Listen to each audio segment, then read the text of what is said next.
Assalamualaikum warahmatullahi wabarakatuh. Perkenalkan, nama saya Balgis Yaiza Afkarina, NIM T 2018-4043, Prodi PGMI IAIN Jember. Nah, di sini saya dari kelompok 1 akan mempresentasikan tentang sikap toleransi. Sikap yaitu faktor yang ada dalam diri manusia yang dapat mendorong atau menimbulkan perilaku tertentu. Nah, lebih spesifik lagi, sikap berarti kemampuan yang menggambarkan sesuatu sifat yang kemungkinan seseorang untuk melakukan sesuatu yang bersifat mental atau fisik untuk mencapai tujuan. Nah, sedangkan toleransi konsep untuk menggambarkan sikap saling menghormati, saling bekerja sama di antara kelompok masyarakat yang berbeda, baik secara etnis, bahasa, budaya, politik, ideologi, maupun agama. Nah, selanjutnya toleransi menurut 3 tokoh. Yang pertama yaitu Michel Wasler. Beliau memandang bahwa toleransi sebagai keniscayaan dalam ruang individu dan ruang publik. Karena salah satu tujuan toleransi yaitu membangun hidup damai di antara berbagai kelompok masyarakat dari berbagai perbedaan latar belakang, sejarah, kebudayaan, dan identitas.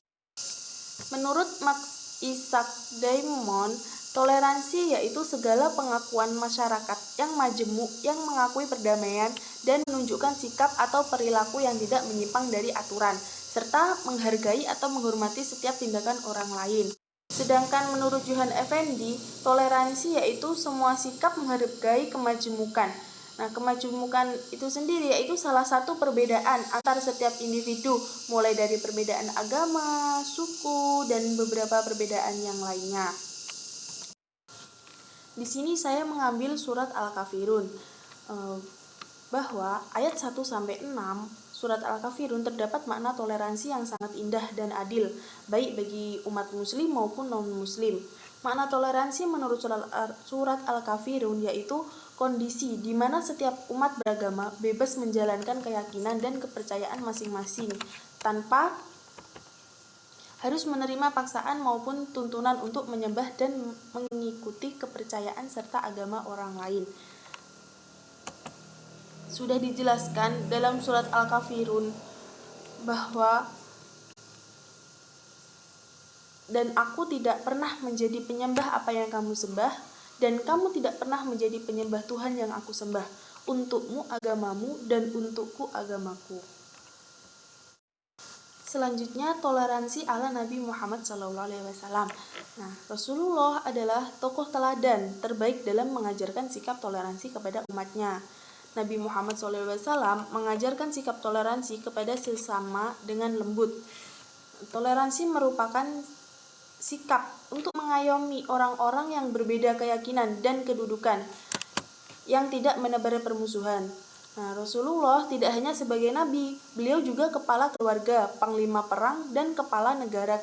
Kedudukan dan kekuasaan yang diperolehnya tidak menjadikannya sebagai orang yang bertindak kasar dan keras. Nah, sebagai nabi, beliau bersikap toleransi. Yang beliau tunjukkan apa? Memaafkan dan bahkan mendoakan kaum yang telah berbuat jahat kepada beliau ketika berdakwah. Setelah wafatnya paman beliau, yaitu Abu Thalib, Nabi SAW berkunjung ke perkampungan Taif. Beliau menemui 3 orang dari pemuka suku kaum Saqif, yaitu Abdiyalel, Hubaib, dan Mas'ud. Nabi mengajak mereka untuk melindungi para sahabatnya agar tidak diganggu oleh suku Quraisy. Namun, kenyataannya pedih. Yang dialami beliau malah Nabi diusir dan dilempari batu oleh kaum Saqif. Akibatnya darah pun mengalir dari tubuh beliau. Menyaksikan kejadian itu, malaikat Jibril memohon izin untuk menghancurkan kaum Saqif karena telah menyiksa Nabi. Namun apa jawaban Nabi Muhammad? Beliau pun malah menjawab, "Jangan, aku berharap Allah akan mengeluarkan dari tulang sulbi mereka keturunannya yang akan menyembah Allah dan tidak menyekutukannya dengan apapun." Beliau juga berdoa untuk kaum Saqif, yaitu, "Ya Allah, berilah petunjuk kepada kaumku karena mereka belum mengetahui kebenarannya." Nah, selanjutnya saya mempunyai lagu tentang toleransi. Itu di masjid Abdullah beribadah, di pura Siwayan beribadah, Di gereja Maria beribadah, di vihara Sidarman beribadah. Mereka semua anak Indonesia, saling menyayang, saling mencinta, bermain bersama, belajar ceria, saling hormat walau beda agama. Nah, dari situ bahwa kita meskipun beda agama, kita harus saling menyayang dan saling mencinta dan saling menghormati. Terima kasih. Wassalamualaikum warahmatullahi wabarakatuh.